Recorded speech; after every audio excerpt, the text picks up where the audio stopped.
siz Harun kimi bir qəhrəmanın uyduğu vətənə evladlarısınız. Siz bizim gələcəyimizsiniz. Siz Azərbaycanın tarixin gələcəyə götürənlərsiniz.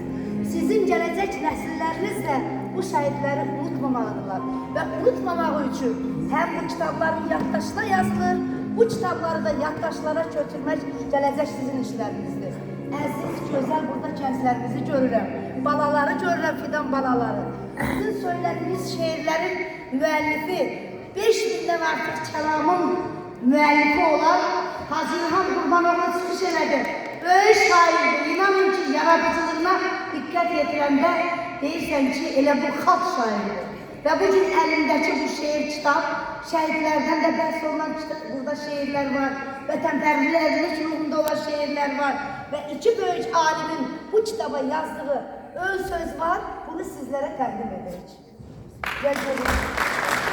Biz bir ölüp min dirilirik. Sizləri qucaqlayıb öpürük əziz balalarımız. Azərbaycan sizlərlə var olacaq. Şəhidlərimizin ruhu sizlərlə sevinəcək. Allah hər birinizin yolunuzu açıq eləsin. Allah Azərbaycanımızı